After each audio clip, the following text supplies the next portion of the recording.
In enterprise technology, we often assume complexity is the cost of innovation.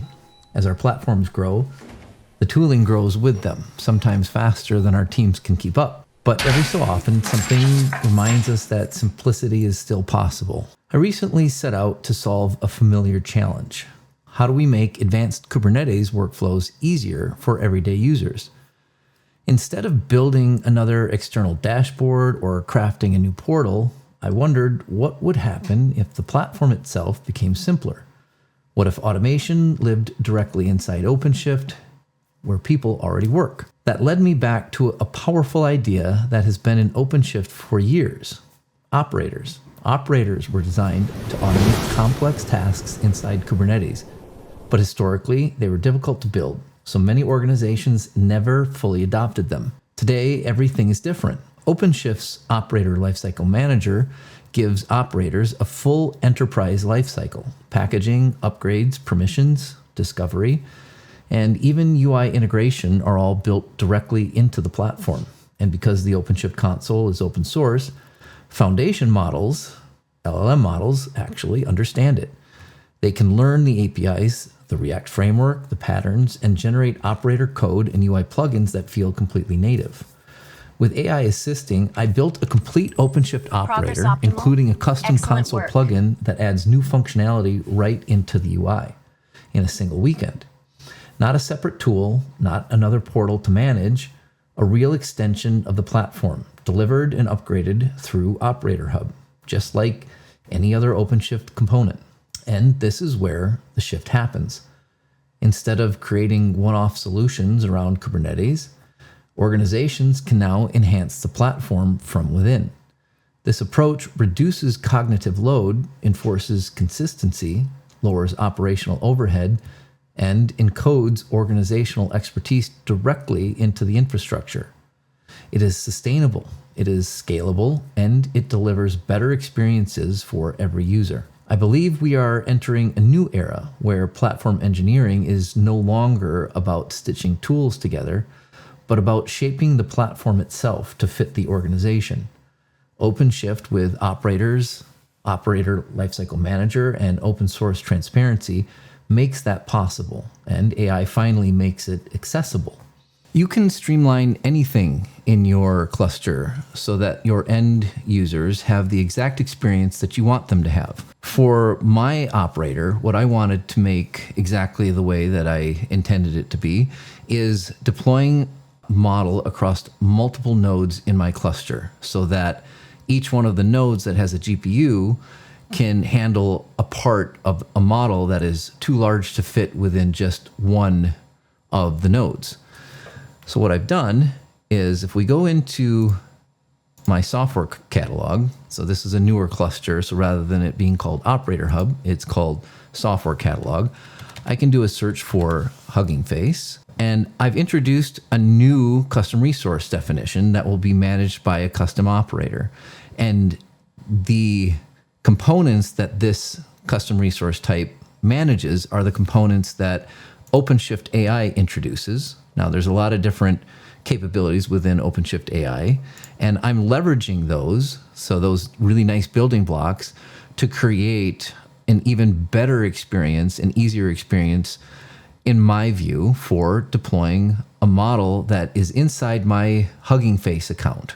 So I'm going to go ahead and show you what I'm talking about here. I'm going to install this operator, and this is the Operator Lifecycle Manager. So I packaged everything up, and it's now it's visible in the OperatorHub, and I can choose a specific namespace and go ahead and install. Once the operator is installed, I have this new custom resource definition that will appear when I look at my installed operators. So I have these different types. And one of the things that it does, you'll see I just got logged out, is the operator installs the custom plugin too automatically. So if I log back in now, and if I look at the left-hand menu, my left-hand menu has changed. I've actually introduced this new menu item that says deploy Hugging Face model. And all I have to do is paste in my Hugging Face token, and this gives me direct access to the Hugging Face REST endpoint to call and and it validates and calls and looks at the models that I already have active in my account directly in Hugging Face. So I'm going to do a search for the Llama model. I'll give it a name, cross node Llama LLM. I just have to ensure that the right storage class. And now I also tell it I want this to be deployed across 2 of my nodes. Each one of those nodes has a GPU. And that's it. I go ahead and deploy, and I have an instance that is spinning up. And if I were to go back and look at my installed operators, and so rather than having to come over here and manage instances of this Hugging Face VLLM type and then create YAML, I do it through this custom UI plugin. And if I were to take a look at my pods running, in this namespace, I have the pods that are managing that custom UI plugin. I have the operator that is looking at and running the actual code that is making my instances of this new custom resource definition able to deploy that model across multiple nodes. The first step is that the model has to be downloaded. So rather than me having to remember how to do all of this or create YAML or create an Ansible playbook or anything like that, all of that is encapsulated in this image that is being run as an operator. And the first thing that it does is 1, get the custom UI plugin installed.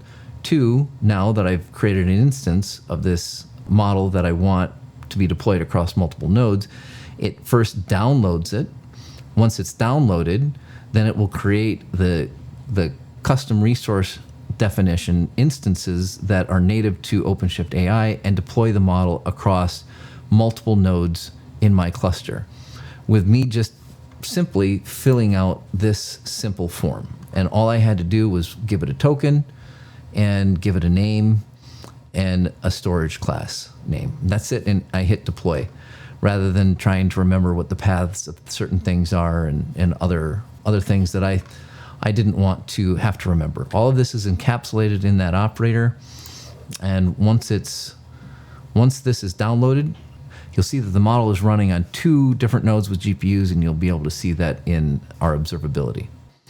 You can see that the download cross-node Llama LLM job completed, and we are spinning up the model now. If we were to go into OpenShift AI and go to model deployments, and if we were to switch this to the Kserve demo, you'll see that this model is also registered in our OpenShift AI, and it is pending. So once that comes up, we'll be able to make calls to that. We have also, inside our environment, the operator for that instance that we've created, have created an external route. So this is the route that we'll be able to call and do an inference, that's our inference endpoint, be able to ask it questions. Now we can see both of these pods are running.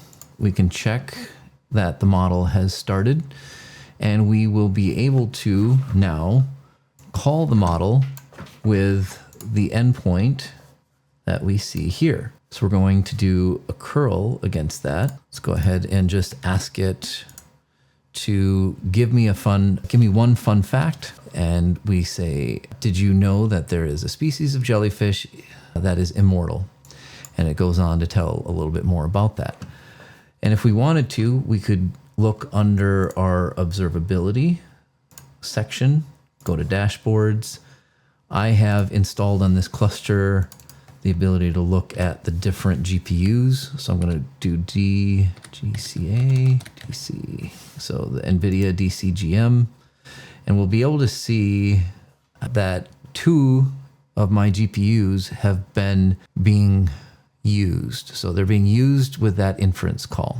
And because that model is running across multiple nodes. All right. And with that, we have a custom operator that makes it very easy to deploy across multiple nodes. That reduces a lot of the cognitive load for me, exactly the way that I would want to deploy the model.